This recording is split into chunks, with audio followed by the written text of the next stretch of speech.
और डिक्रीजेस।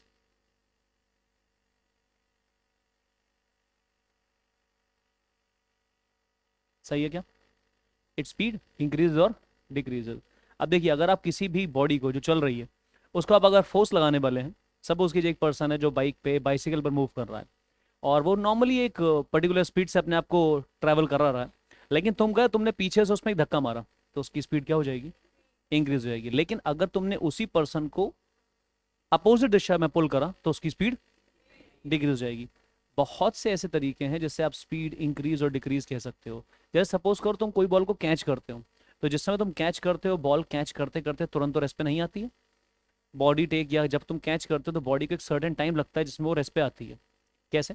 अगर मैं बॉल को डेफिनेटली कैच करूंगा तो क्या होता है, एक क्वेश्चन आपके अभी सिलेबस में आपको मिलेगा कि व्हेन वी कैच समथिंग, या the fielder lowers his hand before या ड्यूरिंग कैचिंग अ बॉल, ठीक है ना? डेफिनेटली आप लोग जानते हैं उसका एक्सप्लेनेशन, मैं उससे बात नहीं कर रहा हूँ, लेकिन तुमको बता रहा हूँ वो जो स्पीड है वो धीरे धीरे डिक्रीज हो रही है। हाँ, ऐसा भी होता है कि चीज़ को हम लोग फट से पकड़ लें तो वो तुरंत इंस्टेंटली रेस्ट पे आता है। लेकिन ऐसा भी तो संभव है, जब क्रिकेटर बॉल पकड़ते हैं या फील्डर बॉल पकड़ता है तो वो बॉल के साथ अपने हाथ को क्या करते हैं? मूव करते हैं। हाँ, डेफिनेटली इससे बॉल की डिक्रीज वेलोसिटी धीरे धीरे डिक्रीज करती है और फिर किस पे आती है? रेस्ट पर आती है। तो तुम ये भी तो कह सकते हो ना कि जब तुम फोर्स लगा रहे हो तुमने स्पीड को क्या करा है? पहले धीरे धीरे डिक्रीज करा है और डिक्रीज होने के बाद बॉल फाइनली किस पे आई है? रेस्ट पे आई है। अच्छा, एक और एग्जांपल अगर मैं लूँ, जैसे शायद तुमने कभी ईंटें रखते हुए देखा होगा लोगों को, वो ट्रॉली से ईंटें अनलोड और लोड करते हैं, ठीक है ना? फैन ऑन कर लो जरा, सिद्धार्थ। आ रहे हैं? फैन ऑन कर लो। कभी हम लोग जो ईंटें होती हैं वो अनलोड होते हुए देखते हैं तो हम लोग देखते हैं कि वो लोग जो होते हैं वो किस तरीके से फेंकते हैं और वो पर्सन कैसे बिल्कुल अपने आप को बिल्कुल झुलाते हुए उसको कैच करता है, ठीक है ना? वो ईंट के मोशन के साथ अपने को क्या कहते हैं, सिंक करता है, सिंक्रोनाइज करता है, और वो ईंटों के साथ ही अपने आप को ऐसे झूलता है। सेम सिचुएशन वही है। वो ईंट की वेलोसिटी अगर अचानक से रोकेगा तो उसके हाथ में चोट लगेगी, उसे ज्यादा फोर्स लगानी पड़ेगी। लेकिन जब वो ईंटों को बहुत आसानी से रोकता है तो धीरे धीरे उनकी वेलोसिटी कम करता है और फाइनली किस पे लाता है? रेस्ट। तो तुम लोग जब एक साथ एक फोर्स लगाना नहीं चाहते हो तो तुम लोग क्या करते हो? चीजों को आराम से उसकी वेलोसिटी डिक्रीज करते हो और फाइनली किस पे लाते हो? रेस्ट पे लाते हो। आई थिंक ये चारों पांचों एक्सप्लेनेशन फिनिश। नेक्स्ट हैंड डालो जरा, आगे बढ़ते हैं। Newton's laws of motion. Newton's laws of motion, hand डालो। Newton's laws of motion. You must be thinking balance और अनबैलेंस फोर्स, बेफिक्र हो, हम लोग पढ़ लेंगे। ठीक है, लिखो। Newton's laws of motion. Newton's laws of motion. First law. First law क्या हो गया? आ, ये वाली लाइट क्लोज कर दो, ये पंखे से कट हो रही है। लेफ्ट स्विच है शायद। हाँ, इसके अलावा दूसरा वाला, ये वाला सही कर दो, ये वाला ऑन कर दो। कैमरे की लाइटिंग खराब कर रहा है वो। सही, फिनिश। चलिए लिखिए गाइस।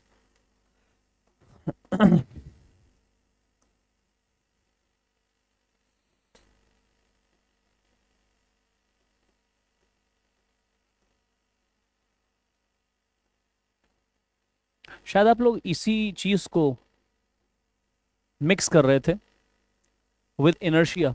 यही वो डेफिनेशन है जिसको तुम मिक्स कर रहे थे, किसके साथ? इनर्शिया के साथ। इसका स्टेटमेंट हाँ, डेफिनेटली, क्योंकि फर्स्ट लॉ को हम लॉ ऑफ इनर्शिया भी तो कहते हैं ना। और कभी कभी जब हम लोग इनर्शिया पढ़ते हैं, इनर्शिया डिफाइन करते हैं, तो तुम्हारी जो भाषा है ना, इसमें तुम इनर्शिया डिफाइन करते हो, उसमें धीरे से ये लॉ कभी कभी क्रीप कर जाती है। तुम्हें कहते हो body can not, body moving, है ना? तो वो तुम चीजें इस्तेमाल करने लगते हो। चलो, लेकिन ये चीज अलग है, वो चीज अलग है गाइस। लिखते हैं फर्स्ट लॉ। फर्स्ट लॉ क्या बोलते हैं? न्यूटन्स फर्स्ट लॉ ना, कोई दिक्कत नहीं, आप फर्स्ट लॉ लिखिए। और इसको क्या बोलते हैं? Law of inertia. इतना आक्रामक तरीके से, ठीक है। इट सेड्स that guys, it states that a body, जल्दी मेरे साथ रिपीट करो जल्दी से, statement anyone. A body, the body, आराम से, the body at, the body at rest,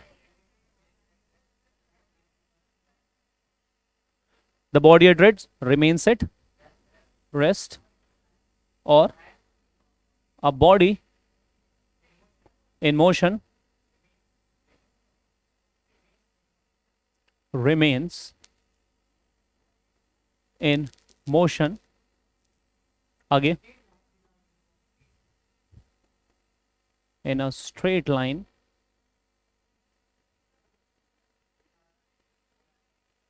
with a uniform speed. Okay. Unless it is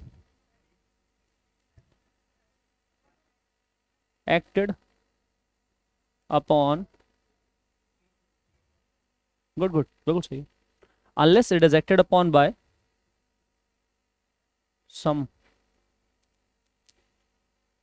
external force, या आप बोल सकते हैं एक्सटर्नल अनबैलेंस्ड फोर्स। गाइज अभी तुम लोगों को मैं एक्सटर्नल और इंटरनल के बारे में ज़्यादा नहीं समझा सकता हूँ, लेकिन फिर भी समझो एक्सटर्नल फोर्स कहना ज़्यादा इंपॉर्टेंट है, एक्सटर्नल फोर्स कहना बहुत इंपॉर्टेंट है, क्योंकि इंटरनल फोर्सेस एक और चीज़ भी होती हैं।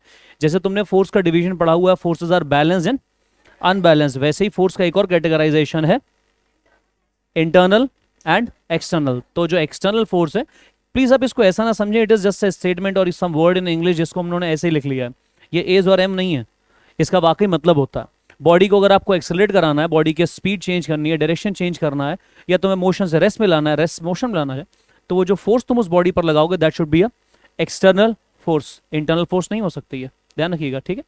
बट एज ऑफ नाउ मैं कहने वाला हूँ एक्सटर्नल फोर्स। और गाइस आप लोग भी बिल्कुल सही कह रहे थे, अनबैलेंस्ड फोर्स ना आप लोग कह रहे थे एक्सटर्नल। जस्ट अ मिनट, मैं इसको थोड़ा सा मूव कर देता हूं, चलो ओके ओके, चलो हटा नहीं पड़ेगा मुझे, मुझे हटा नहीं पड़ेगा उसे। सम अनबैलेंस्ड फोर्स, ठीक है इस, unless it is acted upon by some unbalanced external force, चलो ऐसा भी लिख सकते हो।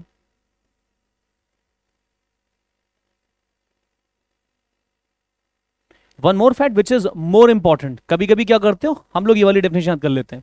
इट इज सेड्स that a body at rest will remain at rest, a body in motion remains in motion unless until, नहीं, इससे पहले तुम्हें ये बोलना पड़ेगा straight line with a uniform speed, with a uniform speed, तुम्हें ये बोलना पड़ेगा तब भी तुम्हारी डेफिनेशन कंप्लीट होगी, इसके बिना डेफिनेशन अधूरी है।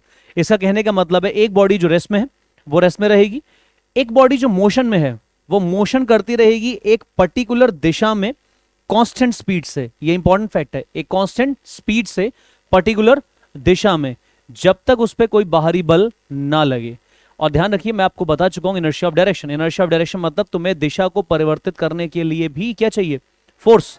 तो अगर तुम ये कह रहे हो कोई चीज बॉडी मोशन में है, वो रिमेन इन मोशन में है, तो मोशन कर्व पाथ भी तो हो सकता है, और कर्व पाथ में अगर हम लोग चल रहे हैं तो डेफिनेटली मुझे फोर्स की रिक्वायरमेंट होगी। बिना एक्सटर्नल फोर्स की हेल्प के बिना मैं कभी भी एक कर्व पाथ में अपने आप को मेंटेन नहीं रख सकता हूं। तो ये कहना बहुत इंपॉर्टेंट है कि body in motion will remain in motion या remains in motion in a straight line with uniform velocity, क्योंकि बॉडी अगर चल रही है तो स्वयं अपना डायरेक्शन चेंज नहीं कर सकती, और तुमने एक्सटर्नल फोर्स नहीं लगाई है, और तुमने एक्सटर्नल फोर्स नहीं लगाई है तो बॉडी कभी भी कर्व पाथ ट्रेवल, तो बॉडी का पाथ हमेशा कैसा रहेगा, स्ट्रेट लाइन। तो आप कभी भी ना बोलें इस बात को लिखना in a straight line with uniform speed. Guys uniform is another word of saying constant, इस पे मैं आपको डिस्कशन करा दूंगा, आप लोग जानते भी होंगे। जब मैं यूनिफॉर्म कहता हूं तो इसका मतलब समथिंग होता है कांस्टेंट। अगर मैं बोल रहा हूं यूनिफॉर्म स्पीड तो इसका मतलब है कांस्टेंट स्पीड। मैं तुमसे बोल रहा हूं यूनिफॉर्म एक्सेलरेशन, इसका मतलब है constant acceleration. I think chapter number 1 में हम लोग डिस्कस कर चुके हैं uniformly accelerated motion, uniform motion, non uniform motion. अब वहां पे मैं तुमको बताई थी जितने भी यूनिफॉर्म मोशंस होते हैं जिसमें कुछ ना कुछ यूनिफॉर्म है, तो वो तुम्हें बताएगा कि एक्सेलरेशन यूनिफॉर्म है मतलब कांस्टेंट है, या वेलोसिटी क्या है कांस्टेंट है या यूनिफॉर्म है, ये चीज तुमको बताई जाएगी क्वेश्चन में या जो भी मोशन होगा उसमें।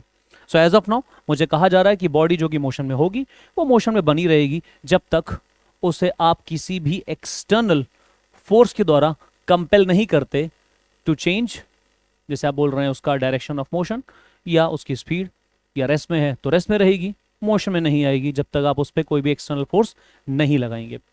गाइस क्लियर है? चलिए लिख लीजिए, सही है। आगे देखिए, this law is also called law of, कितने एग्जाम्पल तुम्हारे पास है? एग्जाम्पल करो, तुम्हारे पास एक टायर है, तुम उसको पकड़ो और रोल कर दो, फेंक दो, वो टायर सीधा ही चलता रहेगा जब तक उसकी स्पीड इतनी धीरे ना हो जाए कि उसका डायरेक्शन जो है वो हिलने लगे। तो कोई भी बॉडी का अगर आपको डायरेक्शन भी चेंज करना है तब भी आपको जरूरत किसकी है? फोर्स की। दैट मीन्स फोर्स कितनी चीजों के लिए रिक्वायर्ड है? पहली बात तो अगर तुम बॉडी को रेस्ट में रखे हुए हो तो वो रेस्ट में बनी रहेगी मोशन में लाने के लिए, अगर बॉडी मोशन में है तो रेस्ट में लाने के लिए, और अगर तुम्हें डायरेक्शन ऑफ मोशन चेंज करना है तो भी तुम्हें जरूरत किसकी है? फोर्स की रही है। तो न्यूटन फर्स्ट लॉ तुमसे यही कह रही है, रिमेन एट रेस्ट, अगर मोशन में रिमेन इन मोशन, लेकिन एक पर्टिकुलर दिशा में और एक पर्टिकुलर वेलोसिटी के साथ या स्पीड के साथ। अग्री?